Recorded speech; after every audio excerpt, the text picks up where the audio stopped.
Minute, हमने वाल्मीकि को अपनाया, हमने वेद व्यास को अपनाया है, अम्बेडकर को नहीं अपनाएंगे हम। ये कह रहे पोंगा पंडित। थोड़ा हाइपर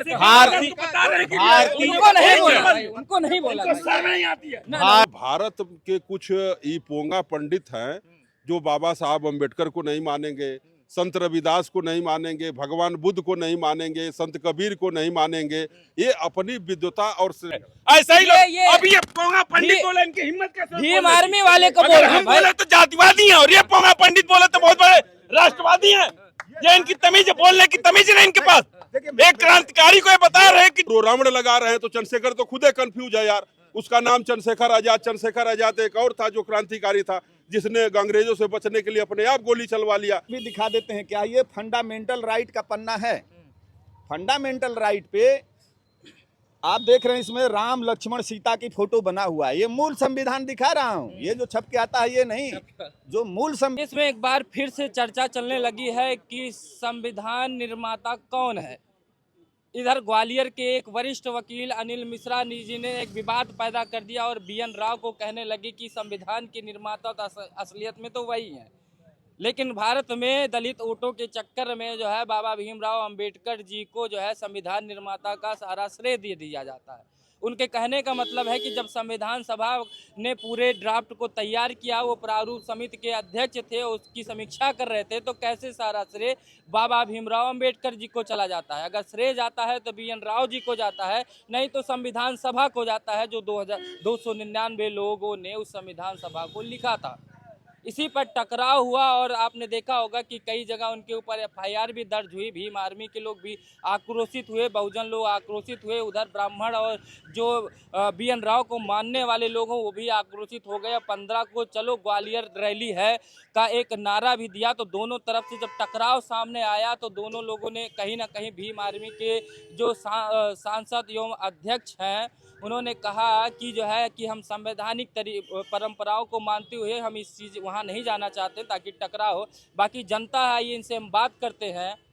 अगर क्वालिफिकेशन की बात की जाए तो वो भी एक इंटरनेशनल कोर्ट के जो है न्यायाधीश भी रह चुके हैं और अंबेडकर जी के पास तमाम डिग्रियां और बैरिस्टर जैसे पोस्ट को भी सुशोभित करते हुए संविधान के निर्माता के रूप में आज भारत देश में जाने जाते हैं।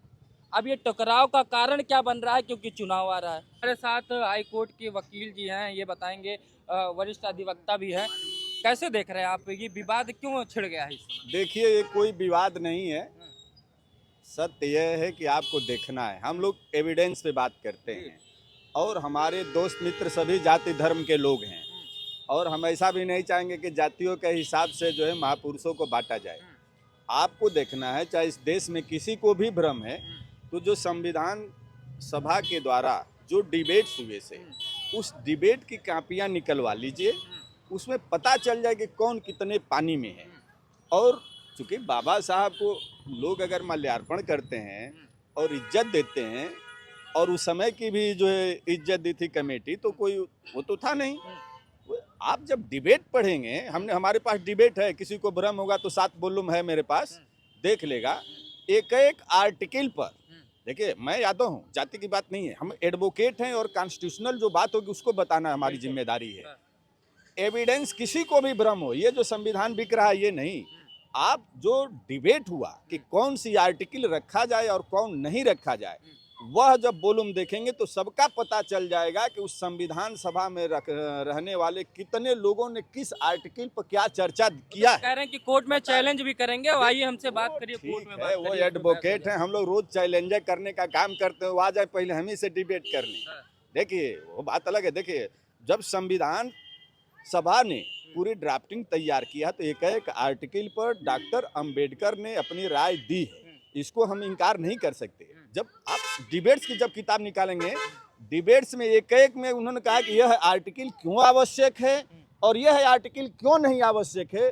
सबको लास्ट में आकर के डॉक्टर अंबेडकर ने ही तय किया है कि संविधान में यह आर्टिकल रखा जाए या नहीं रखा जाए। के रूप में उन्होंने नहीं, ड्राफ्टिंग कमेटी में अधिकतम। और आप बता दें, जो मेंबर्स लोग बता रहे हैं उसमें लक्ष्मी शंकर यादव भी थे, हम लोग उनका भी ले आते हैं, सभी लोग आए हैं, सबका योगदान है कि वो कमेटी में तो बिना कमेटी के पास नहीं होता। लेकिन जो ड्राफ्ट तैयार हुआ उस ड्राफ्ट में एक एक आर्टिकल पर जो है क्या नाम है, डॉक्टर अंबेडकर का जो है चर्चा आया है, वही उन्होंने ही जो कहा है वही जो है आर्टिकल रखा गया है, दैट मीन्स वही है। दूसरी चीज आपको और दिखाते हैं, आप देखिए, लोगों को पता नहीं होगा, अगर उस तरह से हम लाएंगे तो एक कुछ फोटोग्राफ्स दिखाते हैं आपको, लोगों को ये पता नहीं है। ये देखिए, ये हैं रायजादा साहब, ये संविधान लिखते हुए दिखाए जा रहे हैं, बिल्कुल इनका भी योगदान है। अब लोग कहें कि पूरा जो है संविधान को रायजादा साहब ने लिखा है, लिखा तो है ही है भाई, हमने कोई तैयार कर दिया, दे दिया। इनकी फोटो भी दिखा दीजिए, कैमरे में देख लीजिए, ये रायजादा साहब हैं, इन्होंने जो अपनी हैंड राइटिंग में लिखा है। दूसरा चित्रकार नंदलाल बोस हैं, ये इन्होंने, इनके यहाँ जो है डॉक्टर अंबेडकर और जवाहरलाल नेहरू लेके गए थे और उन्होंने कहा कि ये हमारी जो है क्या नाम है संविधान की पुस्तिका है, इस पर आप अच्छे चित्रकारी से सजा दीजिए। फिर नंदलाल बोस ने प्रत्येक पन्ने पर चित्रकारी, अपने हाथों से चित्रकारी किया। ये आपको चित्रकारी भी दिखा देते हैं क्या, ये फंडामेंटल राइट का पन्ना है। फंडामेंटल राइट पे आप देख रहे हैं, इसमें राम लक्ष्मण सीता की फोटो बना हुआ है। ये मूल संविधान दिखा रहा हूँ, ये जो छप के आता है ये नहीं, जो मूल संविधान है, गांधी जो दिखाते हैं वाला नहीं, ये मूल संविधान है जो क्या नाम है पार्लियामेंट में रखा हुआ है। जब आप पार्लियामेंट से निकालेंगे तो यही निकल के आएगी। इससे भी आता है कि संविधान की मंशा क्या है और क्या नहीं है। उसमें देवी देवताओं के, पशु पक्षियों के उसमें चित्र बने हुए हैं, वो नंदलाल बोस ने बनाया है। और रायजादा साहब की राइटिंग अच्छी थी, रायजादा साहब ने उसको अपने कलम से लिखा। और ये देख लीजिए, सभी जो पार्लियामेंट्री बोर्ड के लोग हैं उनके सभी के सिग्नेचर है, लाइए देखिए, बड़ा नाम देख लीजिए कौन कौन लोग हैं, सारे लोगों ने सिग्नेचर किया है। उसमें रायजादा साहब ने कहा कि मैं सभी कुल पन्नों को लिखूंगा और लास्ट में मैं अपना जो है रीडेबल पठनीय जो है हस्ताक्षर करूंगा। उसमें रायजादा साहब के हस्ताक्षर भी हैं। तो मेरे कहने का मतलब, इस तरह से तो हम लेंगे तो संविधान में जितने लोगों ने साइन किया सभी लोगों ने किया, लेकिन किसका, रायजादा साहब का भी है, क्योंकि उन्होंने अच्छी से लिखा।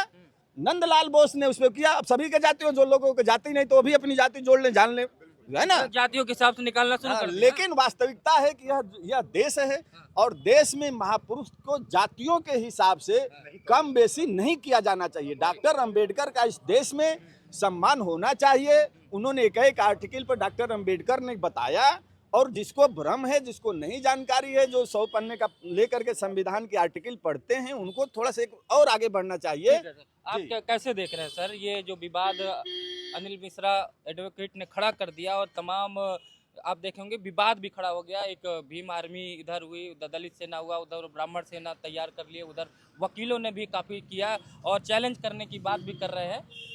ये विवाद चुनाव आ रहा है, इसके लिए आपको लग रहा खड़ा किया जा रहा है और कह रहे हैं कि सिर्फ सारा श्रेय अम्बेडकर जी को ही क्यों जाए, जिन्होंने संविधान सभा में सहभागिता दिखाई उनका नाम क्यों नहीं लिया जा रहा है। और 249 आर्टिकल तक जितनी भी चीज़ें हुई वो भी राव साहब ने किया, इसलिए ज़्यादा श्रेय तो उनको होता है। ऐसा 712 ईस्वी में मोहम्मद बिन कासिम अरब की धरती से भारत पे आया और 1200 घुड़सवारों के साथ आया और आकर के सिंध नदी के किनारे डेरा डाल दिया और पूछा कि यार ये धुआं कहाँ से भारत में उठ रहा है। तो बोले सब अलग अलग फिरकों के, जातियों के, धर्मों के अलग अलग धुएं हैं, अलग अलग खाना बन रहा है। कहे तब तो सुबह ही इस पे चढ़ाई कर दो। तो भारत के कुछ ई पोंगा पंडित हैं जो बाबा साहब अम्बेडकर को नहीं मानेंगे, संत रविदास को नहीं मानेंगे, भगवान बुद्ध को नहीं मानेंगे, संत कबीर को नहीं मानेंगे। ये अपनी विद्वता और श्रेष्ठता बनाने के चक्कर में इस देश को गुलाम बना दिए। 750 साल मुगल इस देश में राज किए। ये जब विद्वान थे तो इस देश में राज क्यों मुगल आकर कर गए? जब ये विद्वान थे तो 200 साल तक अंग्रेज इस देश में क्यों राज कर दिए? फिर ये देश को गुलाम बनाने के लिए इस तरह का काम कर रहे हैं। पूरी दुनिया जानती है कि भारतीय संविधान निर्माता बाबा साहब डॉक्टर भीमराव अम्बेडकर हैं। 2 साल 11 महीना 18 दिन में उन्होंने संविधान बनाया और जितने संविधान सभा में जो पहले लिखने के लिए उनको बनाया गया था, कोई बीमार पड़ गया, किसी को छुट्टी नहीं मिली। और जब अंग्रेज इस देश को छोड़ के जाने वाले थे, उससे पहले महात्मा गांधी से, नेहरू से कहे थे कि हम देश को छोड़ के चले जाएंगे, किस संविधान से तुम देश चलाओगे? कोई है तुम्हारे अंदर संविधान लिखने वाला?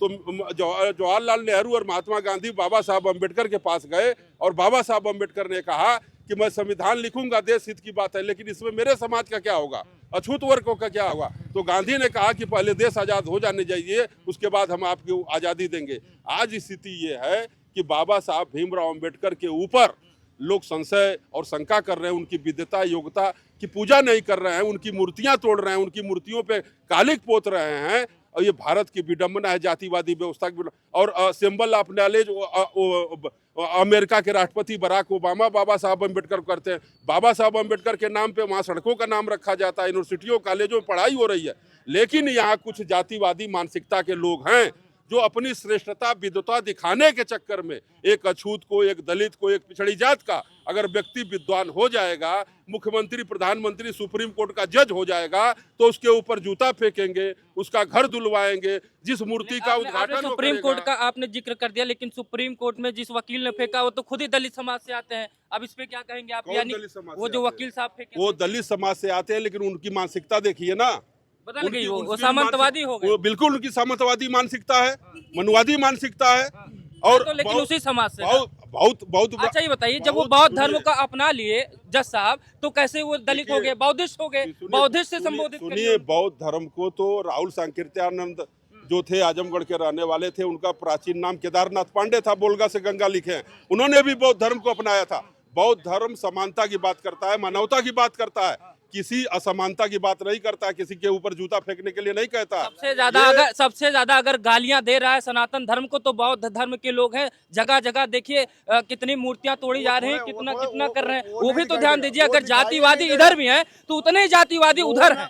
देखिए, बौद्ध धर्म को मानने वाला व्यक्ति कभी भी गाली किसी को नहीं देगा। महात्मा बुद्ध से पहले जब उनका नाम सिद्धार्थ था, वो क्षत्रिय वर्ण में थे, क्षत्रिय वर्ण के थे, और उन्होंने समानता मानवता की बात की।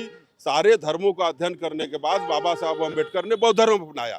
बौद्ध जो बनेगा वो मानवता और ज्ञान विज्ञान की बात करेगा, और हर जात में अच्छे लोग हैं, बुरे लोग भी हैं, सही भी लोग हैं, गलत लोग, कोई जात खराब नहीं है, लेकिन कुछ जात में लोग हैं जो जातिवादी भी हैं, कुछ अच्छे भी लोग हैं। बुद्ध जी के बौद्ध धर्म को अपनाए तो ठीक है, चंद्रशेखर रावण वाले का बुद्ध धर्म जो अपना ले रहे हैं उनसे दिक्कत है। देखो यार, अब उसका तो नाम ही रावण है, रावण तो ब्राह्मण बताया जाता है, दक्षिण भारत में रावण की पूजा होती है। चंद्रशेखर जाति के चमार हैं और वो रावण लगा रहे हैं, तो चंद्रशेखर तो खुदे कंफ्यूज है यार। उसका नाम चंद्रशेखर आजाद एक और था जो क्रांतिकारी था, जिसने अंग्रेजों से बचने के लिए अपने आप गोली चलवा लिया। ये दूसरों पे गोली चलवा रहे हैं, अपने पे चलवा रहे हैं। ये क्या क्रांतिकारी नेता है? ये क्या क्रांति? रावण क्या क्रांतिकारी को ये बता रहे हैं कि वो अपने ऊपर गोली चलवा लिया। ये चंद्रशेखर आजाद को बोलो, और क्या देशभक्त है, बता रहे हैं कि गोली चलवा लिया। इनको शर्म नहीं आती है। ऐसा ही लोग अभी ये पोंगा पंडित बोले, इनकी हिम्मत कैसे? भीम आर्मी वाले को अगर हम बोले तो जातिवादी हैं, और ये पोंगा पंडित बोले तो बहुत बड़े राष्ट्रवादी हैं। ये इनकी तमीज, बोलने की तमीज नहीं इनके पास। एक क्रांतिकारी को ये बता रहे हैं कि जो शर्म नहीं आती, भीम आर्मी वाले चंद्रशेखर की गोली चलवा लिया। भीम आर्मी के ये चंद्रशेखर आजाद तिवारी को ना वो नहीं। आप रिकॉर्डिंग देखिए, हम हमारे पास हमने रिकॉर्डिंग सवाल सुनिए, हिम्मत कैसे हुई कहने की? सवाल सुनिए पहले। नहीं, और ये पोंगा पंडित कैसे बोलेंगे? इनकी हिम्मत है। गलत चीजें नहीं जानी चाहिए, गलत चीजें नहीं आनी चाहिए। हमने पूछा ऐसे ही लोग देश में जातिवाद और धर्मवाद फैला रहे हैं। ये भाजपा के एजेंडा, यही पोंगा पंडित और राजनीति कर रहे हैं, मनुवाद। सोशल मीडिया देखे डेली मनुवाद। ये मनुवाद है क्या? भारतीय जनता, एक मिनट, हमने वाल्मीकि को अपनाया, व्यास को अपनाया है, अम्बेडकर को नहीं अपनाएंगे हम। ये कह रहे पोंगा पंडित। थोड़ा हाइपर उनको नहीं बोला, नहीं आती है। भारतीय जनता पार्टी और आरएसएस के लोग, भारतीय जनता पार्टी और आरएसएस के लोग इतिहास मिटाने में माहिर हैं। पहले तो ये जान लीजिए आप, महात्मा गांधी को गायब करके उनका चश्मा पिला दिए। यहाँ से शुरू कर रहा हूं मैं।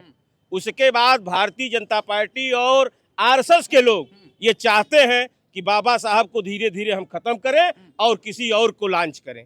ये जो व्यक्ति इस तरह की बात करता है कि भारत के संविधान में बाबा साहब का योगदान क्या है, वो निश्चित रूप से कहीं न कहीं आरएसएस से जुड़ा हुआ है और संघ से जुड़ा हुआ है, और वो चाहता है कि दलितों के इस देश में जो योगदान है, बाबा साहब का जो योगदान है, उसको किसी न किसी तरीके से खत्म किया जाए।